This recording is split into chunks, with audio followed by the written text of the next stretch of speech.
Students, उम्मीद करता हूँ आप खैरियत से होंगे। अच्छा बेटा, अब हमारा जो टॉपिक है वो है गैल्वानिक सेल, और गैल्वानिक सेल को हम अपने पैटर्न पे पढ़ेंगे जिस पैटर्न पे हमने पेपर पे लिख के आना है। ठीक है, तो बुक में हो सकता है ये पैटर्न आपको नाम ना मिले, नोट्स मेरे में आपको पैटर्न मिल जाएगा। होपफुली ईद के बाद आपको नोट्स मिल जाएंगे। तो टॉपिक है बेटा हमारे पास गैल्वानिक सेल या डैनियल सेल कहते हैं। गैल्वानिक सेल या फिर डैनियल सेल।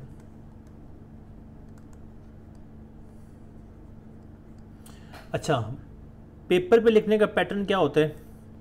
जब पेपर आता है आपका, तो पहले बेटा आप किसी भी टॉपिक की लिखते हो डेफिनेशन, फिर उसमें यूज़ होने वाला ऑपरेटर्स या फिर प्रिंसिपल उसका लिखते हो, फिर उसके बाद आप उसकी डायग्राम ड्रा करते हो, फिर आप उसके अंदर कोई प्रोसीजर होता है वो डिस्कस करते हो, फिर कोई रिएक्शन होते हैं बेटा वो डिस्कस करते हो। तो ये बातें होती हैं किसी भी टॉपिक के अंदर, लॉन्ग टॉपिक की बात कर रहा हूँ।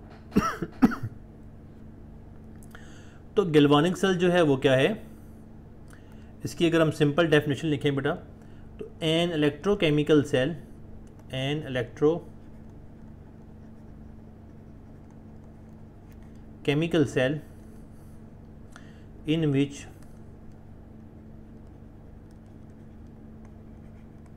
स्पॉन्टेनियस का मतलब होता है खुद ब खुद, redox reaction produces an electrical current,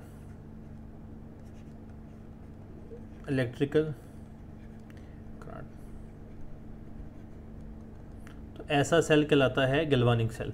तो गैल्वानिक सेल क्या है? ऐसा सेल जिसके अंदर, ऐसा इलेक्ट्रोकेमिकल सेल जिसके अंदर रिडॉक्स रिएक्शन हो रहा हो खुद ब खुद और वो इलेक्ट्रिसिटी को प्रोड्यूस कर रहा हो, उसको हम कहते हैं कि क्या है, ये गैल्वानिक सेल होता है। अब गैल्वानिक सेल के अंदर जो है वो मेन प्रिंसिपल क्या है, इसमें बेटा क्या है, इसके अंदर प्रिंसिपल यही है कि इसके अंदर एक स्पीशी रिड्यूस होती है और एक स्पीशी जो है ना वो, तो ये रिडॉक्स रिएक्शन को फॉलो करता है। रिडॉक्स रिएक्शन जो है ना उसका मेन प्रिंसिपल है, उसके ऊपर ये बात करता है कि oxidation and reduction takes place spontaneously. आप इसको लिख सकते हो कि क्या है, it's a spontaneous redox reaction. अच्छा, इसके अंदर ऑपरेटर्स क्या क्या यूज़ होता है बेटा? तो ऑपरेटर्स के अंदर अब साथ साथ मैं आपको यहाँ पे बताता भी हूँ, ये पूरा का पूरा जो है ना आपका सिस्टम है। अगर ऑपरेटर्स आपको याद है तो फिर ये ड्रा करना आपके लिए क्या है, आसान है। तो इसमें तो ये दो बर्तन या दो वेसल या दो कंटेनर कह लो आप, इसमें क्या होते हैं कि 2 कंटेनर होते हैं,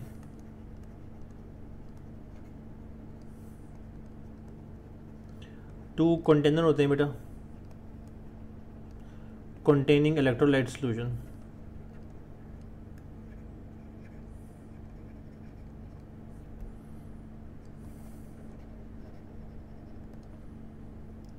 और 2 इलेक्ट्रोड होते हैं, ब्रैकेट में लिख सकते हैं कि कैथोड और एनोड होते हैं। ये सारी बातें मैं आपको बताऊंगा, परेशान नहीं होना। फिर क्या होता है, एक वोल्ट मीटर होता है, एक क्या होता है, वोल्ट मीटर होता है। और इसके अलावा क्या होता है जी, इसके अलावा आपके पास सॉल्ट ब्रिज होता है। वोल्ट मीटर का क्या क्या काम है, to measure electron, electric current या इलेक्ट्रिक फ्लो। सॉल्ट ब्रिज का काम क्या होता है, टू मेंटेन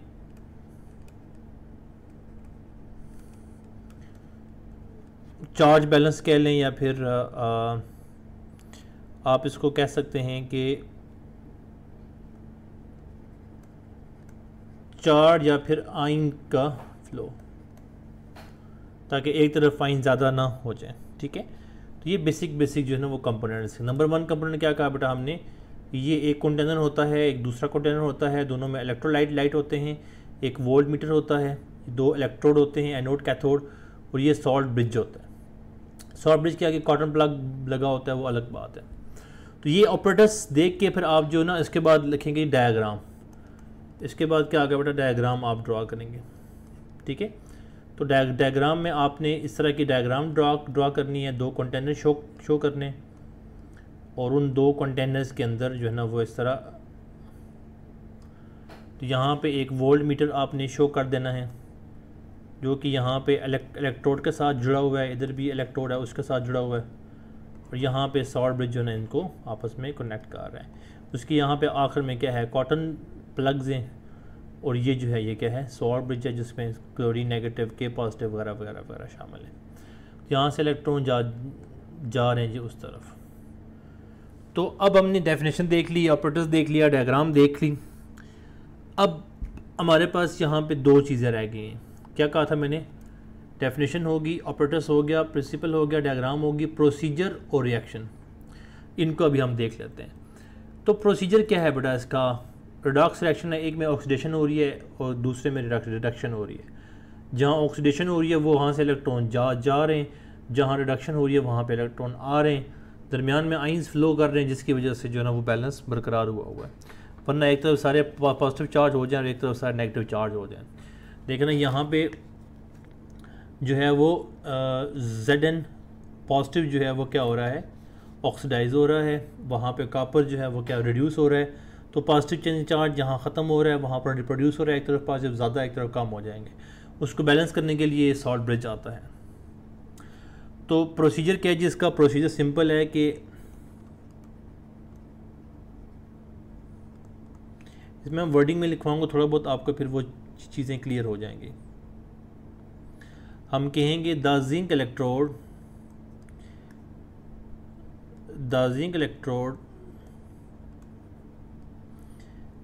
इज प्लेस्ड, या रॉड भी लिख सकते हैं, ठीक है, is placed in 1 molar solution, 1 molar zinc sulphate, ये 1 है बेटा, ये 7 की तरह लग रहा है, 1 molar zinc sulphate solution in 1 container, and the copper electrode is placed in copper electrode is placed in copper sulfate solution.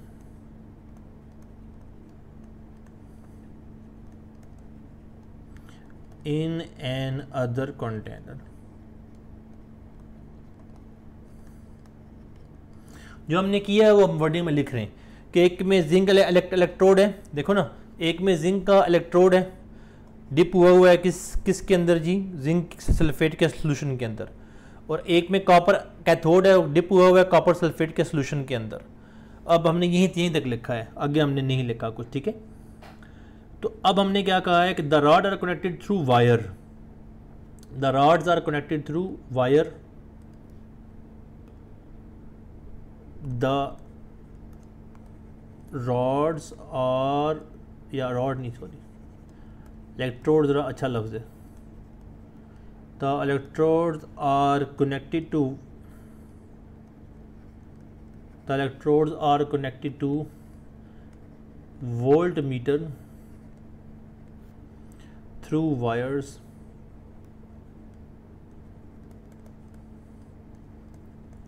and salt bridge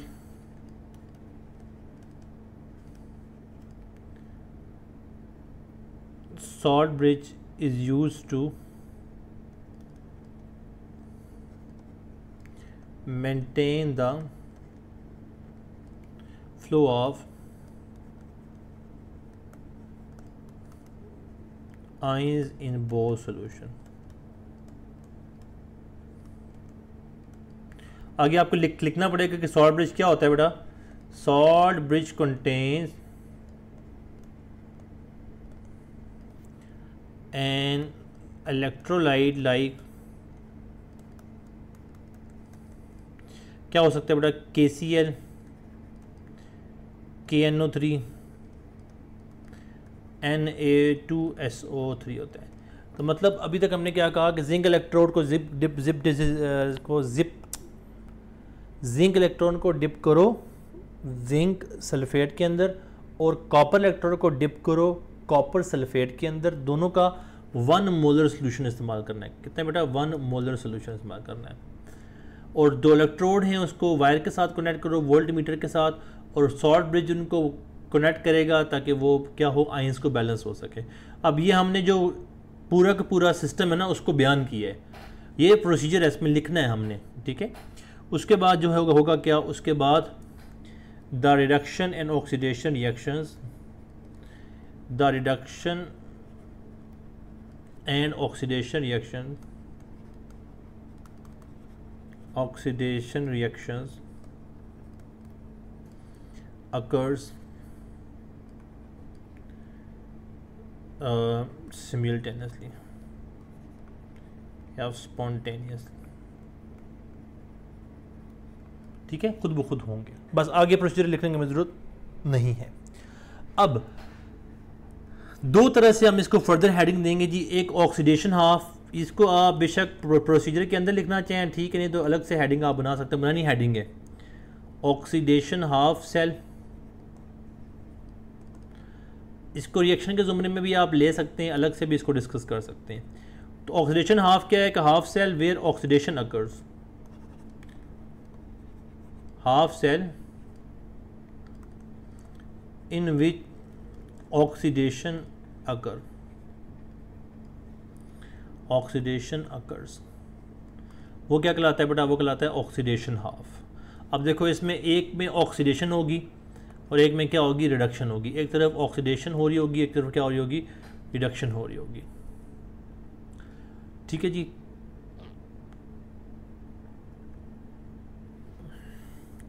सो पहला पॉइंट हो गया। So reaction at which, reaction involving oxidation is are called, is called क्या लेते हैं, oxidation half reaction, oxidation half reaction. और reaction at which वो हम बाद में लिख लेते हैं। Electrode at which, electrode at which oxidation occur, oxidation occurs is called anode. यहाँ पे छोटी सी हेडिंग बना ले, वैसे अलग से हेडिंग करके बच्चों ने लिखा होता है reaction at anode, reaction at anode. Anode में क्या हो रहा है बेटे? एनोड में जिंक जो है सोलर फॉर्म में है, जिंक 2 पॉजिटिव में कन्वर्ट हो रहा है जो एक्वस में, और साथ में 2 इलेक्ट्रॉन को निकाल रहा है। अब जो 2 इलेक्ट्रॉन निकलें ये गुजरेंगे वोल्ट मीटर से और दूसरी तरफ जाएंगे, तो दूसरी तरफ जाके क्या क्या करेंगे, रिडक्शन करेंगे। तो दूसरा रिएक्शन क्या होगा बेटा? दूसरा होगा रिडक्शन हाफ रिएक्शन। क्या होगा? Reduction half cell. इसमें क्या कहेंगे कि half cell in which reduction occur, half cell in which reduction occurs.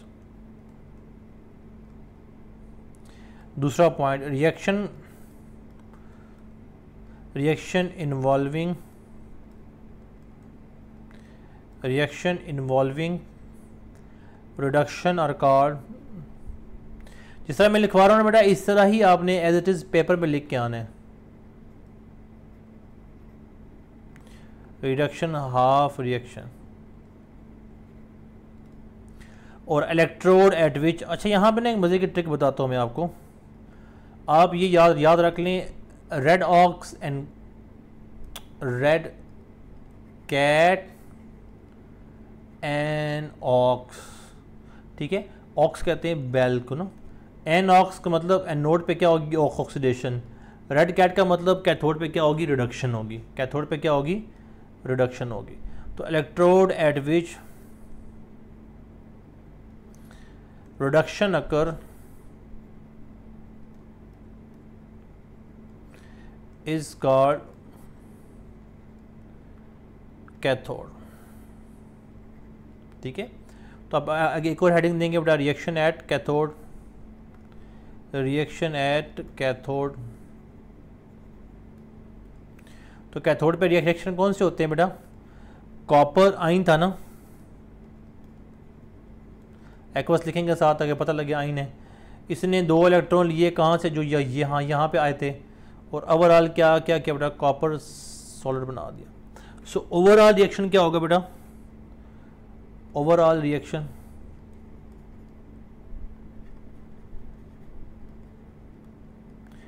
Zinc solid ने कॉपर एक्वस 2 पॉजिटिव आयन के साथ मिलके जिंक एक्वस 2 पॉजिटिव आयन बनाया, और कॉपर 0 यानी कि ऑक्सीडेशन स्टेट उसकी 0 है। तो अब इसमें क्या हुई है, यहाँ से यहाँ पे क्या हुई है बेटा, ऑक्सीडेशन हुई है, और यहाँ पे क्या हुई है, यहाँ पे हुई है रिडक्शन।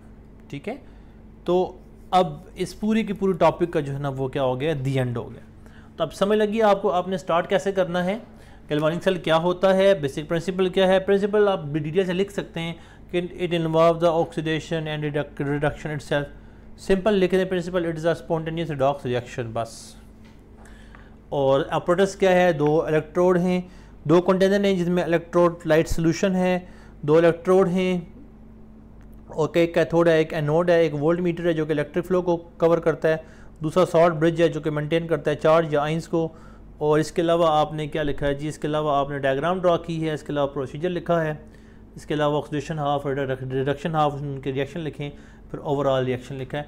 तो ये अगर आप ऐसे लेके आ जाएँ तो पेपर में कभी भी आपके 1 नंबर भी वो नहीं काट सकता एग्जामिनर।